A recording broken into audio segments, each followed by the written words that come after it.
All right, well, thanks for joining us again, everybody, for another Tuesday night webinar.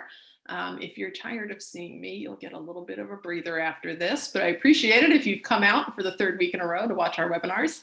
And if you're watching this later on demand, definitely feel free to drop questions or comments still in the comment sections, and we'll do our best to circle back around to those if we don't answer your question later tonight. So I'm Kristen Kovach-Bentley from the Retired Racehorse Project, as I'm sure many of you probably know at this point because you've seen me a lot.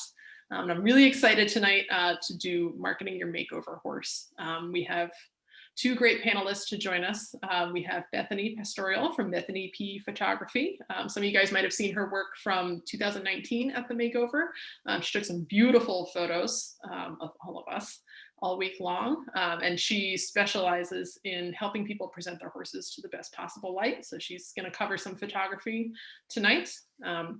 We also have Caraneen Smith from bigeck.com. So we're very excited to hear from her because all she does all day is look at horse sales ads. So she has seen tens of thousands of ads over the years, and she has plenty of tips for helping you guys write strong copy that's going to grab buyers' attention.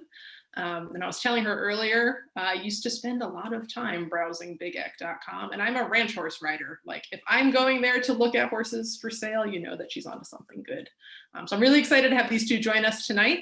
Again, feel free to chime in with questions or comments as we go, but otherwise I'm going to just turn these two loose. They've got some visuals to show you, and I think we're going to have a great night. So I'm going to kick it over to Bethany.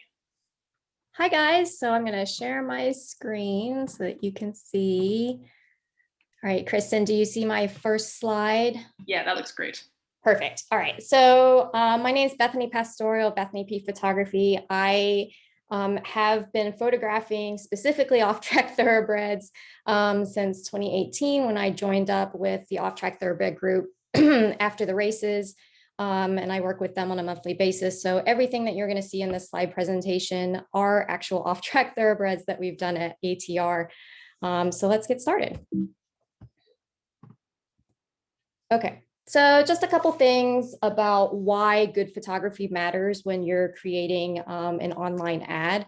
Ever since COVID-19 especially, there's a very high percentage of people who are doing their horse shopping online and less so in person. They're doing, in order for your ad to stand out against the many competitive ads out there, you really need to have a well-composed photo because a lot of people are judging whether or not they're initially interested enough to go out and see the horse based on the photography alone. Good photography is important also because you're letting the horse market itself as opposed to you doing all the marketing yourself. So while it's a lot of work to get a really great photo, at the end of the day, it's the horse itself that's being allowed to really shine through. And it's much easier for a potential buyer to visualize the horse in their backyard, in their next show arena, if the horse is well presented, cleaned up, looks visually appealing to them.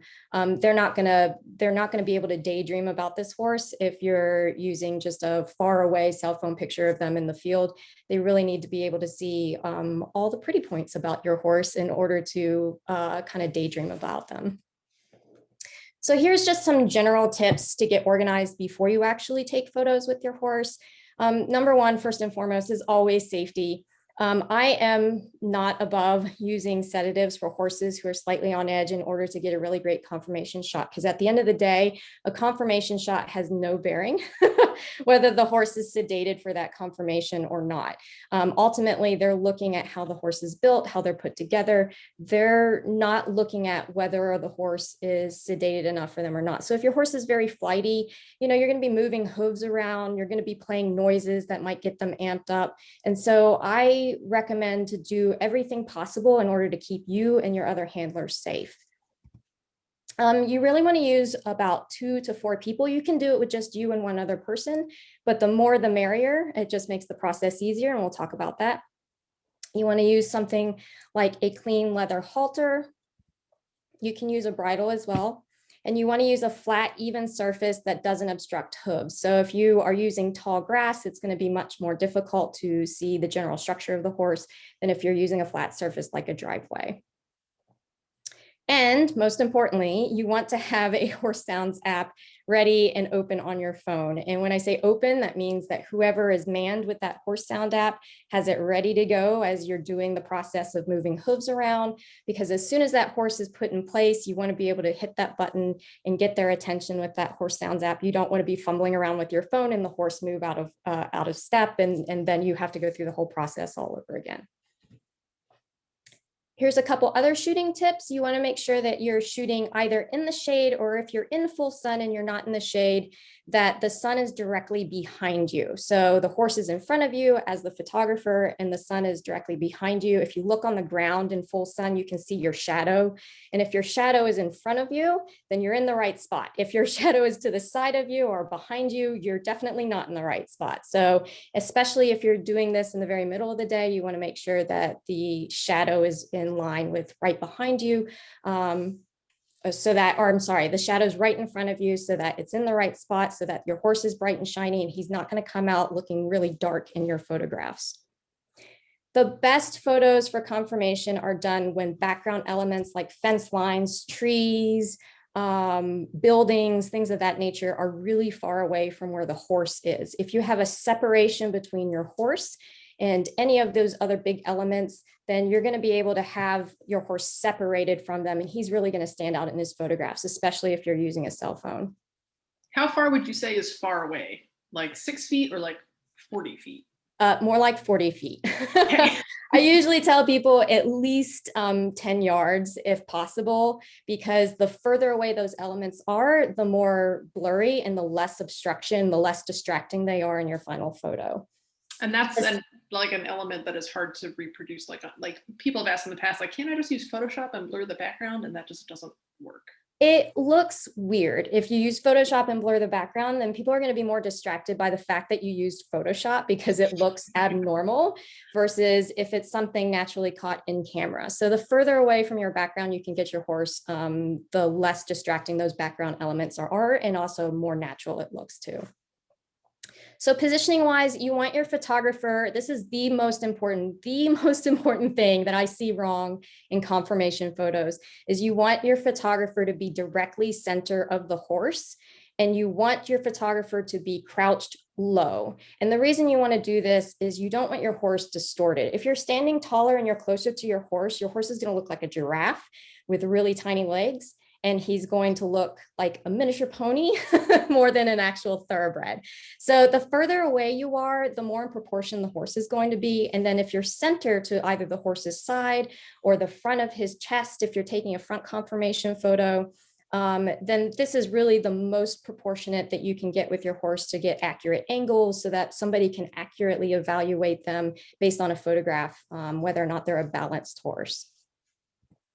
And finally, communication is very clear between your handler and you, which means you're going to have to exercise a lot of patience. So that's something that you want to tell the person that you're working with, is that they're going to be doing the hokey pokey with hooves quite a few times in order to get the perfect setup. And so don't expect to go out and take pictures with your horse and it be a 5-minute process. I guarantee you that's not going to work.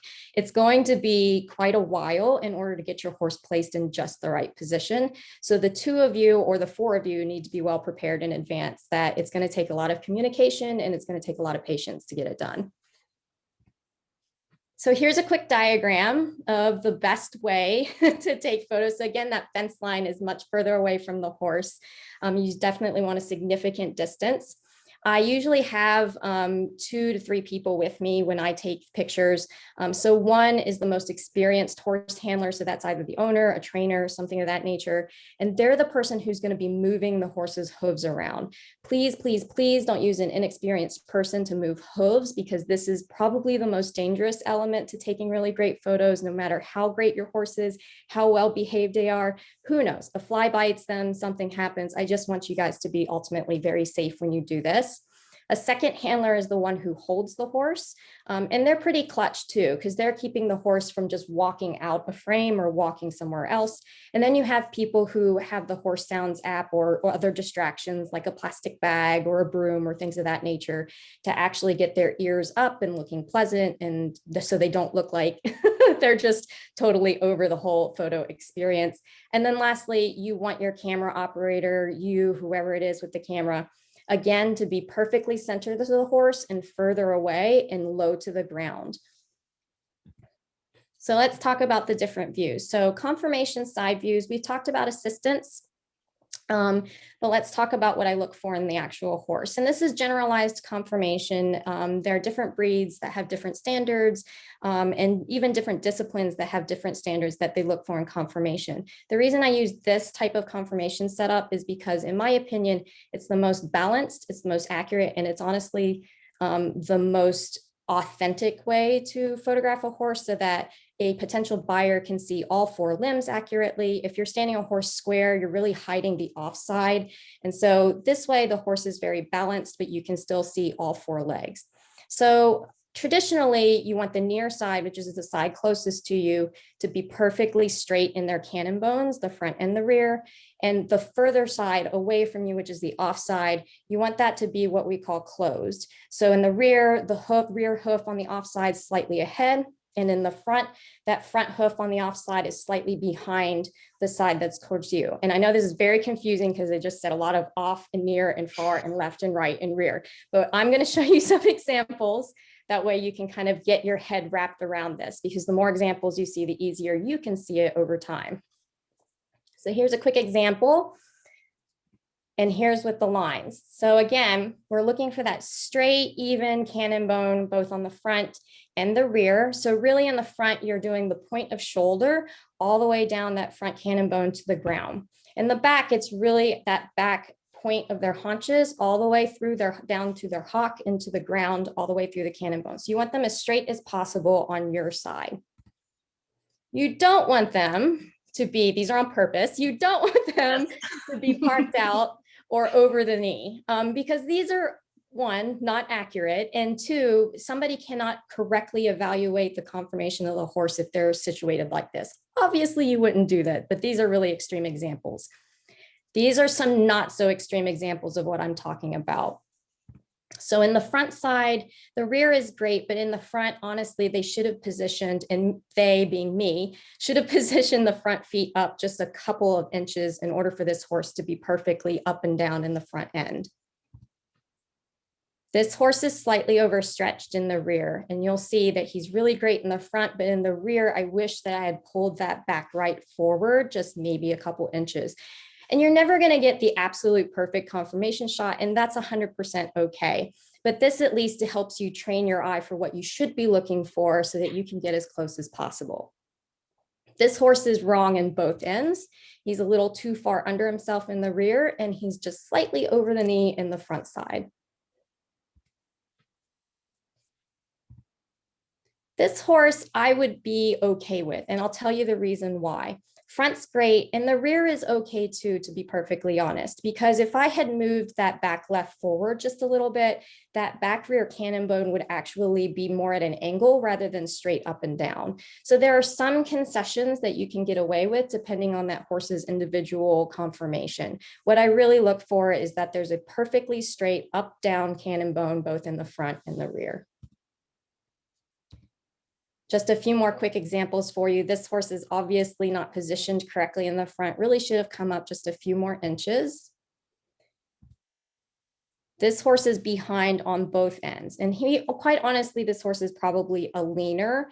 Sometimes you get horses perfectly set up and then they end up leaning too far forward. So as soon as they're perfectly set up, by the way, this is my off-track thoroughbred, as soon as they're perfectly set up, they end up pitching themselves forward a lot of times because they want to be near the handler when the handler moves out of frame. And so there are a couple things to prevent horses from leaning. You can either have the handler jump in place, just straight up and down. This oftentimes surprises the horse enough to suck back just slightly. Or you can even position their legs slightly forward a few inches so that when they do fall forward, they actually look more correct, straight up and down. So there's a few ways to get around it.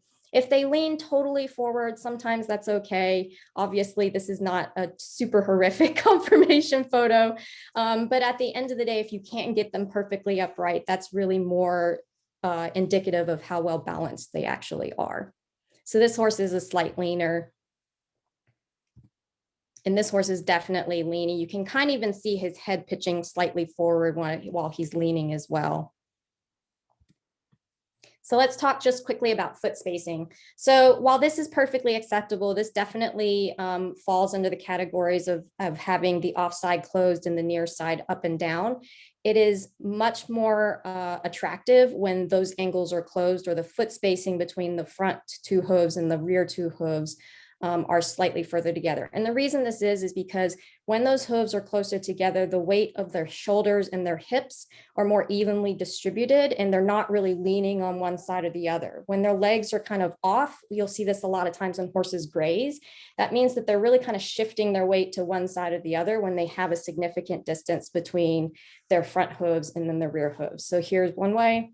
And this is much better. This horse is much more balanced, in my opinion, because he has closer angles between his front hooves and his rear hooves. And then quickly about head positioning. It's super cute when your horse looks at you. I guarantee it. It makes you melt inside, and it'll make the person who's looking at the ad melt inside. But it's not super accurate when it comes to actually evaluating how that horse's headpiece is tied into his poll and into his throat latch. So these are super cute, but if you look at this photo, you'll see that his head actually looks pretty small in comparison to the rest of his body. And that's because he is looking at me as opposed to looking to the side. So this image is a much more accurate representation of how his head is proportioned with the rest of his body. Still super cute, but maybe Like just almost did something weird to his neck too. It's like his neck looked too thin, maybe. Right, like, correctly. Yeah, because when they're looking at you, they're also bending that neck. So you don't have that accurate representation of their neck as well. Now, you can have them face straight forward. This is great. But my ideal situation is they're looking just slightly off to the side, because then you can see markings on foreheads. You can get a more pleasant expression on the horse's face. So how do I do this? I position the person who has my phone app directly behind the handler and about 5 steps towards me. That way the horse is looking just off to the side of where the handler is. So 9 times out of 10, that's usually what works, is that person with the phone app is right behind the handler and just 5 steps towards me as the photographer. There are some exceptions to the rule, of course. So some horses are beautifully tied in top line. And so in this instance, I kept this mare the way she was because I thought that she made a really beautiful picture just looking straight. So there are some exceptions to the rules. None of these are hard and fast rules, with the exception that you don't want them parked out and over the knee. But you certainly can alter some of these things based on what makes your horse look exceptionally attractive. And so we'll talk about the front side now. So we want our front hooves to be pretty even. You don't want them too close together, and you certainly don't want them too far apart. So again, you're really going to want your most experienced person to handle hooves, and then your handler can stand in front of your horse, hold them still until the hooves are in the right spot, and then they can just move out of the frame really quickly while you snap that photo. What you don't want is for a horse's head positioning to be turned ever so slightly, because that's going to shift the weight. If you look at his shoulders, he's just kind of sort of leaning just ever so slightly. And so how I achieve this is the person who has that phone app, once again, very key, is directly behind me as the photographer. Now, I do this position first, right off the bat, because this is the very first time the horse is going to hear the Horse Sounds app. And so they're really going to stand stock still, and they're really going to look ahead.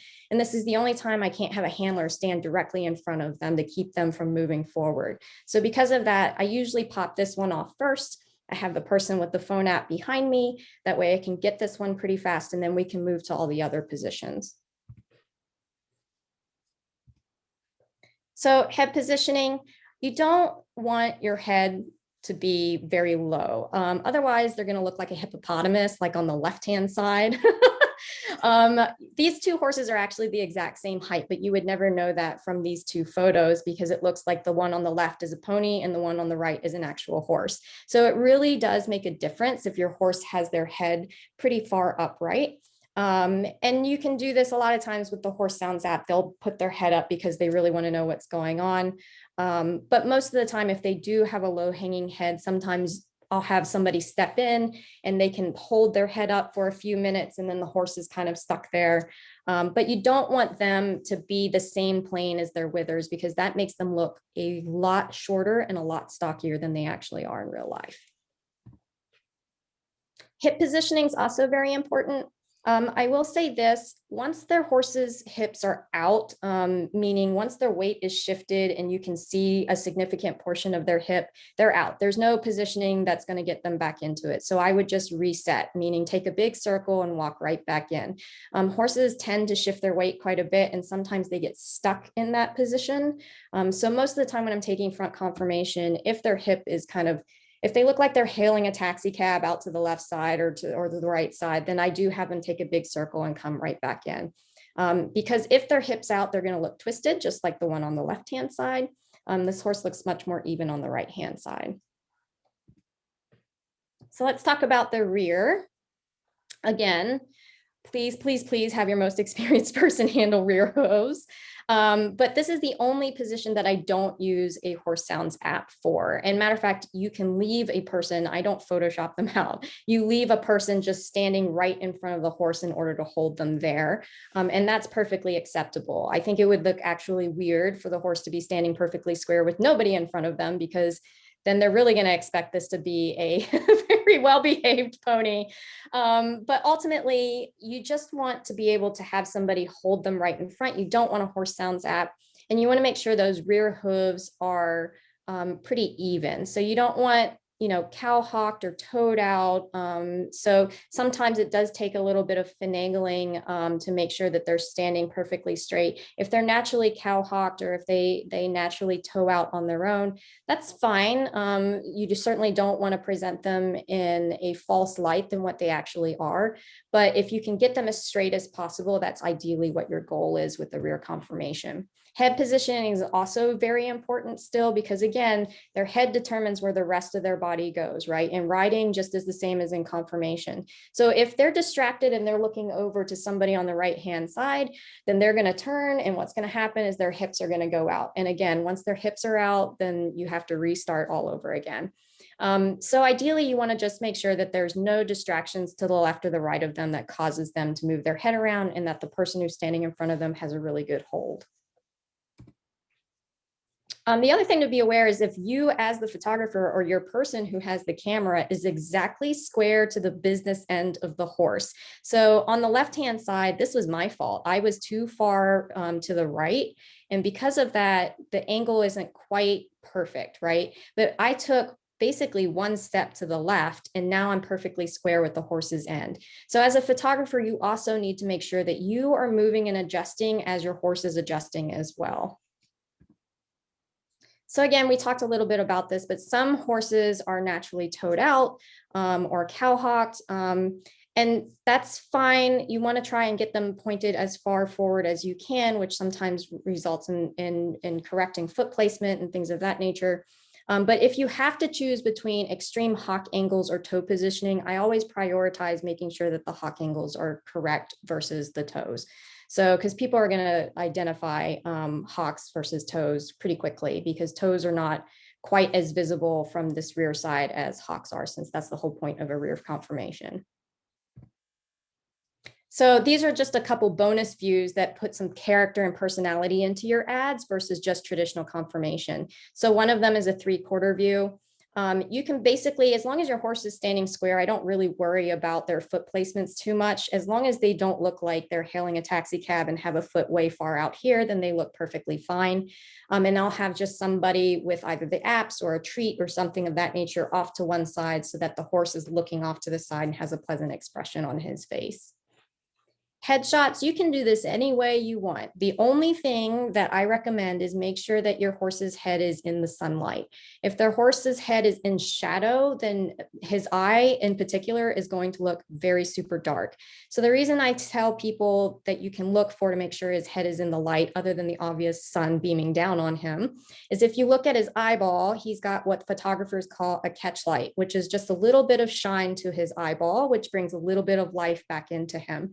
So you want to make sure that where you're positioned and where the horse is positioned, he still has that catch light in his eye. That way it brings some personality and some life back into the photo. And finally, these are just some cell phone tips and tricks. Obviously, all the photos before this were taken with my camera, which is a professional grade DSLR. But if you are using a cell phone, you can still do all of the things that I have gone over in this presentation. There's just a couple extra things for you to keep in mind. Number one is definitely distance. And when I say distance, I mean you as the photographer distancing. Cell phones traditionally are equipped with what's called a wide angle lens, meaning that if you're close to your horse, say 5 feet or even 10 feet to your horse is going to look significantly distorted. So what's better is for you to be super far away and your horse look proportioned, and for you to crop in that photo, which every cell phone that has an ability to crop photos, and for you to crop in that photo to be perfectly around your horse rather than you being close to your horse, because I don't want your horse to be out of proportion. Again, background. So if there is room, please place them a significant distance away from all of the background elements. Height, you want to crouch down, make sure that you're low to the ground, which these are some of the same tips that I went over before, but they're even more so important with cell phones. And the reason we want you to crouch down is if you look at some ads, which I wish I had an example in here and I apologize. Some ads have the offside hooves, which look like they're much higher than the near side hooves, and that's distortion. So what you want is for all of your hooves to be on the same plane, and you achieve that by being low to the ground and being further away. And that's the most accurate proportion of your horse. And finally, in order to get your cell phone to accurately focus on your subject, a lot of times you can just tap the horse on your cell phone, and that causes the camera on your cell phone to focus on that particular subject. So I usually tap on their eyeball if it's a headshot, or I tap on the side of their body if it's a confirmation shot, in order to make sure that the camera is focused in the right place. And lastly, some horses are just not into it. It's just not their day. It's just, they're too wiggly. And if that's the case, again, I want you to be as safe as possible. So sometimes that's realizing it's just not their day and coming back and doing it a different day. Sometimes it's trying it after they've been worked out a significant amount of time so that they're not quite as hyped up or have as much energy. And sometimes it just means giving in to concessions, standing them up as square as possible and letting that be your photo. So as much as I want you to take all these tips and do all of these tips, I also want you to be as safe as possible. And sometimes that means maybe giving in and giving yourself a little grace on the photographer side of things and allowing the horse just to stand up as squarely as possible and calling it a day.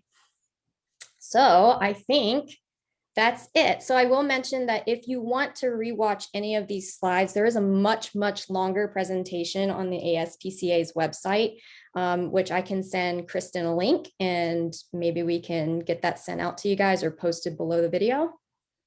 Yes. Yeah, we'll definitely add that. Yeah. Bethany did a super, like, how many hours? It felt like it was hours and hours. But it's like an hour and a half, I think. But it's all good information. It was not 30 minutes. Yeah. But yeah, this was like an overview. So if you really want to go deep into good horse photography, I mean, I can listen to Bethany talk about photography all day. So it felt like it was just hours of fascinating stuff for the right horse, but we'll get that link shared in the comments. So yes, if you're watching this later, scroll down to the comments. If you're watching this live, then stay tuned and I'll get that to you as soon as I can. So thanks, Bethany. Yeah, this is You're welcome. I always learn things. So I'm not intending to sell any of my horses, but now I know how to take better photos of them, hopefully. All right, so now we're gonna kick it over to Caraneen to talk about writing a good sales ad to accompany the beautiful photos that you've just taken with Bethany's assistance. So of course you've got to back up everything you photograph. You have to back up in the ad. So Caraneen will take it from here to help us do that. Okay, hi everyone. Thank you for having me. So let me try to share my screen.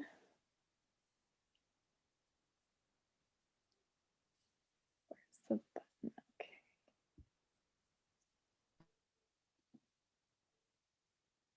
Okay, are you seeing my screen? That looks good. Okay, so as Bethany mentioned, I've been running Big Eck for many years now. I've seen a lot of advertisements. And so I kind of put together just some observations I've made over the years. And, of course, writing and advertising, all of it is subjective. So you need to do what's best for you and your horses, but these are definitely things that I've seen that I think will help clearly communicate information about your horse. Before I get started, I want to echo everything that we heard about the photography, because on my website, I can see all the statistics, and basically horses with high quality photographs get massive traffic, and horses without good quality photographs get way fewer views. So in my opinion, if you don't have good quality photos, whatever you write isn't going to matter that much, because people won't even read it. So I just want to lay that out there first. I have this this conversation with customers all the time, especially if they feel like their ad wasn't seen enough. The first thing I'll say is, let's take a look at your media, let's review it, let's see what's going on. And I'd say 9 times out of 10, it's something that can be greatly improved with good photos and videos. So we'll start there. But as far as writing, let's see what we've got. So first of all, when you're writing your ad, it's very important to write cleanly. And by that, just making sure that everything is clearly written, that you don't have spelling errors, typos, that you're using good punctuation. A lot of times people will write in all caps, or they won't, they'll put everything in lowercase. These things actually just distract from the horse and make it harder for people to read. And if you make it hard for people, they just won't continue. They'll move on to another easier ad to read. Avoiding overly personal language. I've spent so much time training this horse. He's my baby. He's the love of my life. I want him to be the love of your life. That can get a little, keep the focus on the horse is the most important thing, and keep it professional. So, and then lastly, just keep your sentences short and clear. People can get lost if you start to run on into very long sentences and they start to skim over it. So those are just basic writing tips as you begin to approach writing out your thoughts for your horses. The second thing I would recommend is to write to the buyer. And this is important. When you're writing your ad, it's important that you are not writing for yourself. You're not writing for, your mom or your neighbor, or whoever. You need to think about who you're actually targeting your ad towards. So you should sit down and think about your horse, think about its unique capabilities, and think about who your market is going to be. Who are your buyers? So there's many different ways to categorize them. I've put a couple here. You're going to have professionals, so other trainers, amateur riders, parents, kids. Kids shop a lot and they talk to their, the adults in their lives, their trainers, their parents, breeders, people who want horses for companions, who aren't even riding. And then you have different, disciplines. So you're going to have pleasure and trail riders, eventers, hunter jumpers, breeders, lesson programs, and even, as Bethany told me today, there's a growing interest in Western uses for thoroughbreds, which I didn't realize. So that's terrific. And then, of course, think about the horse's, temperament and ability, and what kind of level rider that it might be suitable for. So would the horse work for a beginner or an intermediate or an advanced rider, or no rider at all? So certain horses are going to appeal to many, many different buyer types. And some will have just maybe 1 or 2 very specific types of buyers. So it's just important to have that in your head as you're going to write your ad. And in the next screen, I'll show you that you'll actually use that as you're writing the ad.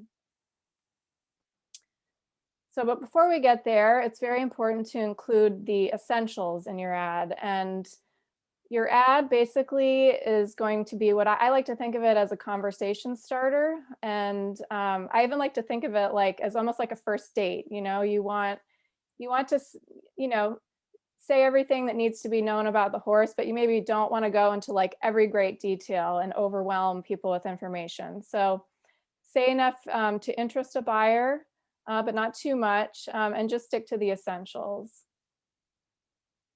So 6 essentials I've identified, which are key and should be in every single ad, are number 1, the basic information of the horse's name, the birth year or age, the height, the breed, the sex, and the breeding if you know it. Number 2 is the horse's training and abilities. Number 3 would be off-farm or competition experience. Number 4 is prospective ability, if applicable. So if you have a horse that's already sort of reached the pinnacle of its training and isn't going to be used for anything other than what it's trained for, you may not need to add that in. Number 5 is suitability. And this is where knowing your buyer is really important, because you want to be able to appeal directly to the types of buyers that you're trying to reach. And then number 6 is temperament and health. That one, I don't have any solid advice on that. I see some people will list specific information about health, others won't mention it at all. And so I leave that up to you as a seller, what you would want to disclose or not disclose. And obviously every horse should have a vet exam. So, but sometimes, you know, if it's something that affects the horse, you know, and is very obvious, you know, some sellers will list it, but again, that would be your judgment call on what you're comfortable with. But obviously you would disclose whatever you needed to within your communications with the buyer eventually. So it just depends on if you want to, you know, lead with that. And sometimes you don't have to. All right, the next thing is write the quote unquote sell. And what this essentially means is that it's one thing to just write all of the information about the horse. It's another thing to actually sell the horse. And good salespeople will appeal to the emotions of their buyers. And for many of us, for me, and probably many of you, horses are the stuff of our dreams.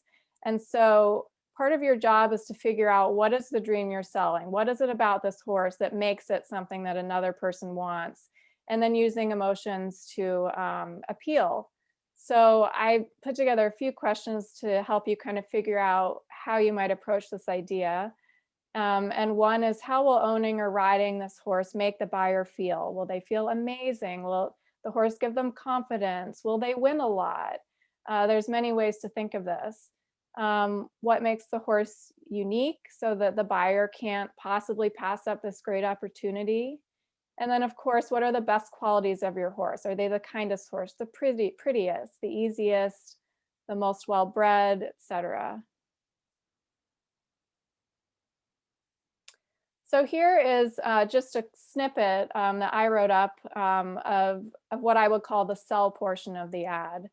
So Sparky will be an amazing prospect for someone to bring along and form a satisfying and strong partnership, or train for resale. He'll be lots of fun with his sweet personality, while also a horse to enjoy being competitive on.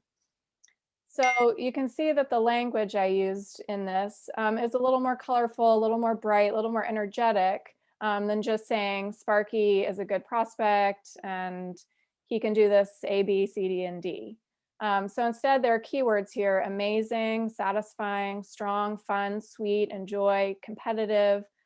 All appeal to positive emotions and create a scenario where buyers would begin to imagine their life with this horse and what they'll experience with this horse. As far as where to place this within the ad, you can lead with it. You can mix it in with all the other essential, you know, information that you present. It's up to you. You can end with it. I tend to think maybe leading with it is good, because you want to hook a buyer in. So here's an example ad that I've color coded, breaking up the essentials and the sell so that you can kind of see how you might put everything together. My recommendation is that for each of the essentials to just do no more than 1 to 2 sentences, because once you all put it together, it actually adds up really quickly. And people's attention spans in this era of technology and social media is very short. So unless you have a dedicated space like on your website where someone's going to come and read a lot of information, most people will see your ad in a place, probably on social media, where they're just going to have a fraction of a second to read it or to skim it. So I do tend to think shorter is better, but again, that'll be a judgment call for you. So let me just read this ad. The first sentence is Sparky, 2015 16 two-hand bay thoroughbred gelding. That's his basic info in blue. In red, we have the cell. Amazing prospect for resale or to build a satisfying and strong partnership together. Sweet personality and a horse to enjoy being competitive on. In yellow, we have training. 1 year of training and jumping small courses with lead changes. Natural jumper. Gray is off-farm experience, shown and placed in schooling jumper classes and taken trail riding. Pink is the potential ability. A quick learner could make up into a nice low children's adult jumper. Green is suitability. Again, this is where you're targeting your buyer. Suitable for a pro or intermediate rider under trainer supervision. And purple, health and temperament. Easygoing and good to handle for vet farrier. Sound, no maintenance. So that's kind of what it might look like after you've put all of these different essential items together into one paragraph. So I have some examples here. I'm not sure what we've got for time, but I thought we could just assess a couple of them. I need to hide my, hold on one second.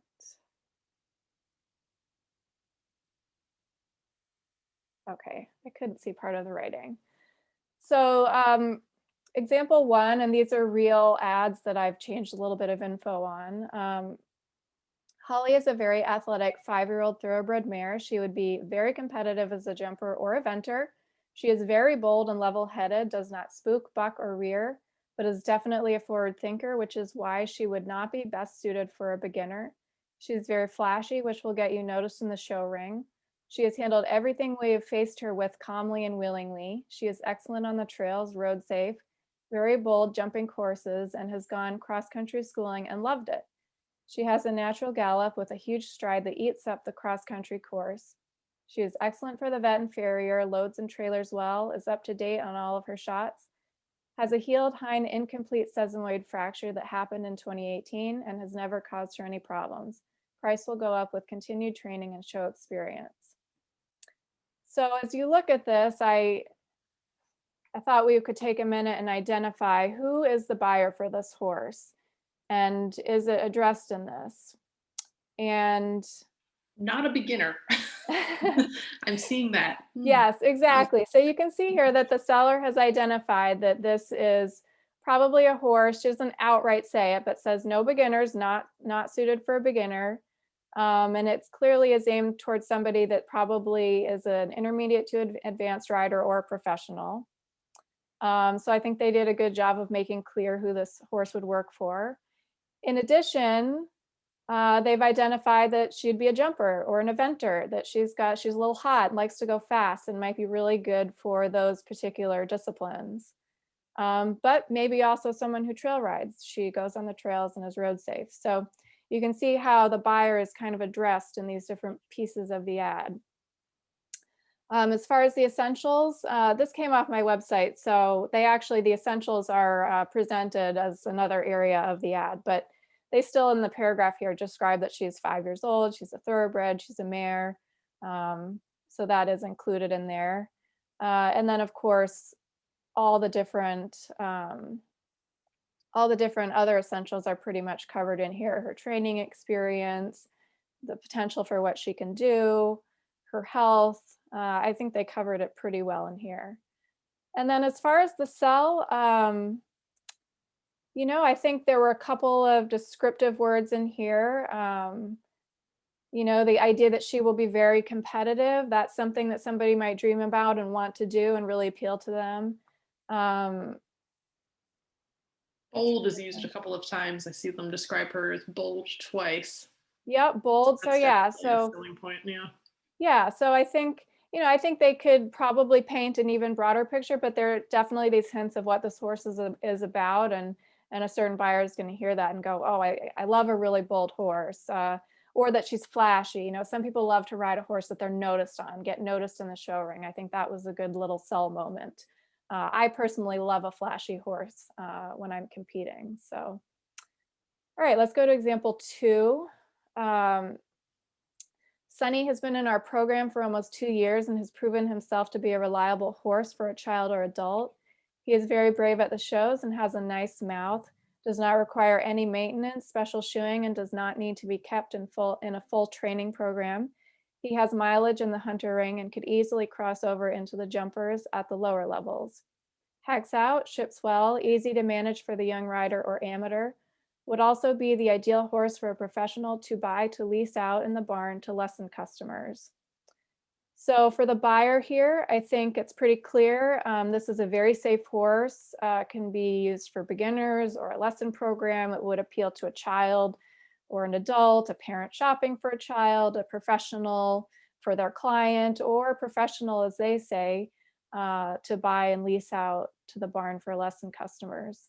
I'm not going to go over the essentials on this one, but I do want to note that this one is very clever about the sell, because I think if you're selling a horse to a professional, a great way to create a good image for them is to say this horse is going to make money for you. Yeah, Because that's genius. I've never seen that before, but that makes so much sense. yes, Like, of course, every professional wants that horse in their barn.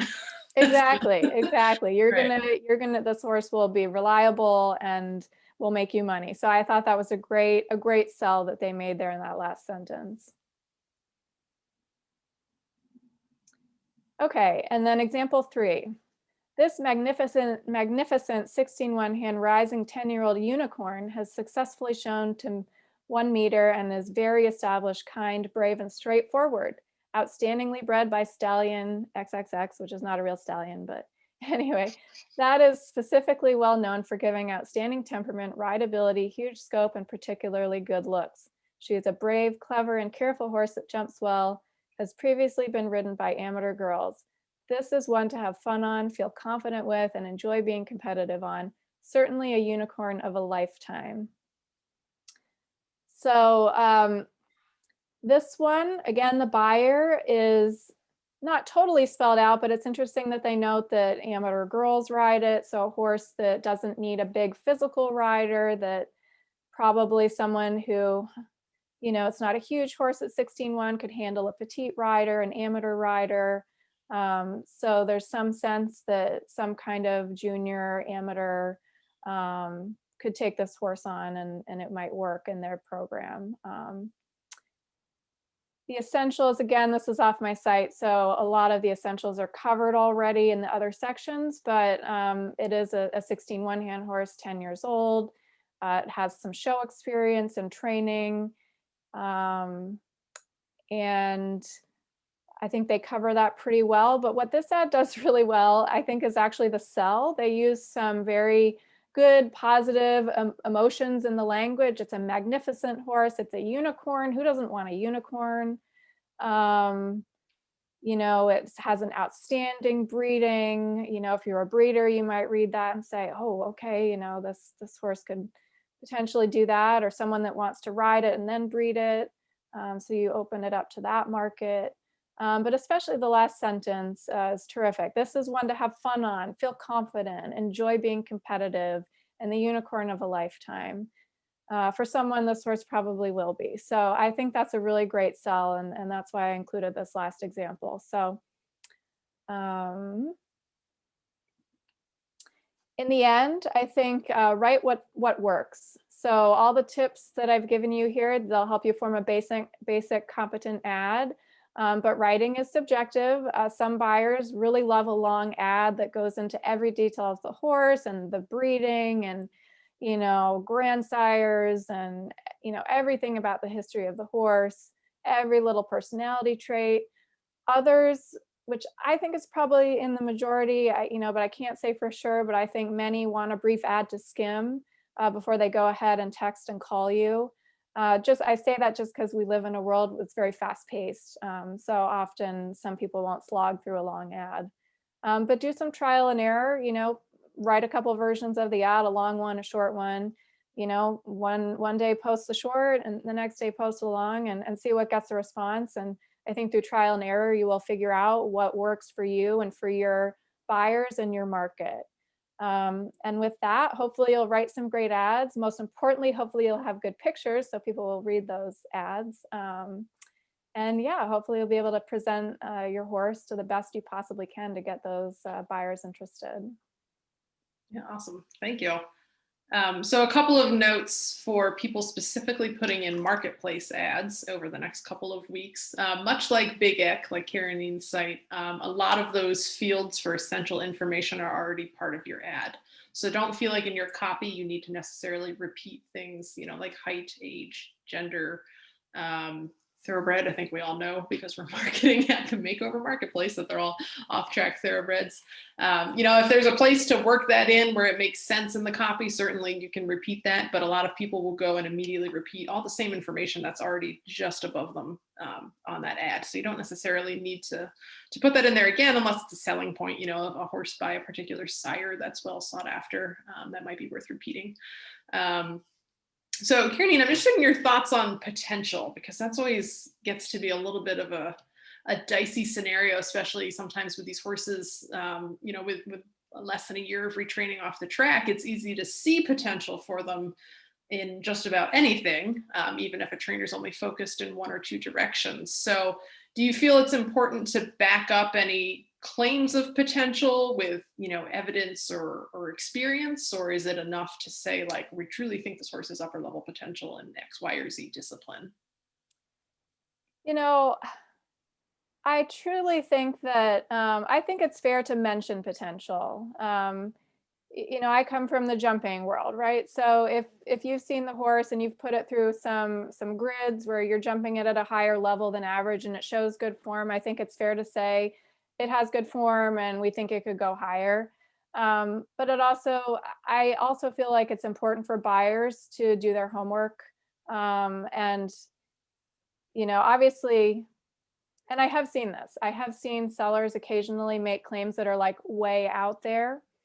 And for me, looking at it, you would hope that a buyer or an agent would see that and actually shy away from that ad, because you might not be able to trust the seller. So I would make claims that you truly believe in, and that you feel confident about, and that another competent horse person or professional would agree with, probably. It is subjective. So there is always going to be that element of disagreement. This comes into play with suitability, because of course some horses that might be advertised as child safe or friendly, get into the wrong situation where it doesn't work out. I mean, this is horses in a nutshell. It's always a little difficult because they're animals and they're unpredictable. But certainly I'm not as familiar with training a horse off the track. But I would probably err towards being conservative on whatever potential I said, just because they're not proven.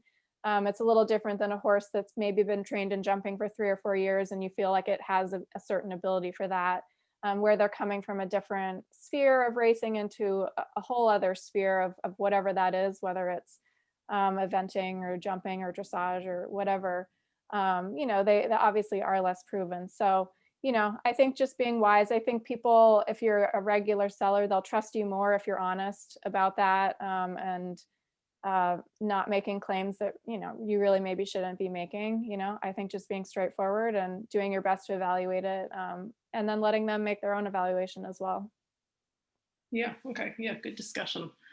Yeah, it's always hard to say, because certainly these horses are still a relatively blank slate after just a year of retraining, and they really can go in any direction. But it's trying to decide what direction can they go, and then to what level. It's very hard for some trainers to assess if it's truly an upper level prospect or not, if you're only kind of playing at home. So that's good insight for sure. Yeah, and I'll just add one other thing, because I do see this periodically. If you are interested in advertising your horse in a specific discipline like hunter jumpers, and you're not familiar with that area, I would strongly recommend getting in touch with someone who is before you advertise, because I do see that periodically as a very specialized website where people will advertise horses and clearly they don't know the industry and they don't know how to advertise it. And those ads tend to stick out like a sore thumb. And I don't, sometimes I'll even contact the seller and say, hey, I want to make this worth your while. Let's see if we can, help you get the ad geared more towards this market. If you truly want to sell it here, or recommend that they contact a trainer if they want to market it in that area. So I'm always about finding the expert, having their opinion, and helping you if that's the case, and you really want to market in that certain direction. So, and we didn't ever get into performance photography at all, but I know, like, just from scrolling around on Big Ek when I'm window shopping for Big Ek horses I don't need or can afford, that a lot of times professional show photography, of course, is really helpful because the professional show photographer knows the moment of stride over the fence. So maybe this question can apply to both of you. If you're putting in performance photography, I know a lot of folks will just take a video and take a still at the right moment. So at least there's something, but that tends to not be great quality. So is it better to have, like, if you have a claim in an ad that, this horse is schooling 2.6 at home, has shown up to 2 foot, is it better to put in maybe a shoddy, not so great photo of the horse schooling 2.6 if it's, got decent form, or is it better to not have any photo at all and just let the text of the ad speak for itself? What are your thoughts on that? I think go for both of you. Yeah, I would say certainly on our website we have a place for multiple photos. So I think in that case, if you have a photo, even if it is a screen still, you might not want that to be your primary photo. I would recommend a confirmation photo or a really good professional jumping photo. But those, as anybody who's shown knows how hard it is to get a really lovely over fence photo. So if you don't have one, the confirmation photos, and I do all the social media for the website, and I will tell you, a good confirmation photo will get so much traffic on social media, even over like a good competition photo. So there's real power in a beautiful confirmation photo. That's good. I would have thought that would be the other way around, honestly. Yeah, it surprised me, but just again, trial and error. I've been making these posts now for a decade on social media and Instagram, and it really, the confirmation ones work really, really well. But for the other photos that aren't the primary photo, but that are included with the ad, for sure, a screen still, obviously we have a video section, and we haven't talked about videos, but that's also really important. But yeah, for sure, I think I would include something that shows what they've done so that you do have a visual on it. Bethany, what are your thoughts? Yeah, so I have a couple different thoughts. I echo what Caraneen says as well. So one is, horses, people don't always, you can't leave people up to their own devices to visualize what the horse can do. So in my opinion, it's better to have the photo, even if it's a blurry one or a screen or a still from a video, than to not have it, because otherwise you're leaving the person up to kind of visualize in their head what they think it's going to be, as opposed to documented evidence that the horse has done it or can do it. The other reason why I think maybe people gravitate towards confirmation photos over performance photos is because a lot of times performance photos sort of pigeonhole your horse into that specific thing. Confirmation photos lend themselves to, oh, this horse could do, whatever. And 9 times out of 10, like if you think about your horse, if you mentally recall your horse, they're not doing something. It's the horse, right? So when we visualize horses and daydream about owning a new horse, a lot of times we'll visualize just the horse before we actually move the mental capacity over to, okay, what can the horse do? And people are just floored by good confirmation photos as well. And in this kind of digital age, you want something that stops people from scrolling. Like Caraneen said earlier, people have a very short attention span. And if there's something that can stop people in their tracks, or in these days, stop people in their scroll, then that's really what needs to grab their attention. And a lot of times that is a really stunning confirmation photo, because that's how we gravitate as horse lovers to horses, period, is we've all fell in love with horses the way they are before we fell in love with riding them. And I think that's a universal concept that even subconsciously we still tie ourselves to, and why I kind of really hammer that home in the photography world about having good confirmation photos in your ads, is because we do all kind of tie ourselves to horses on that base level before we tie them to a specific discipline. So we could do a whole separate webinar next year on the psychology of horse selling and buying, I think, because this is very interesting. But, you know, these are all things that I'm like, oh my God, you're right.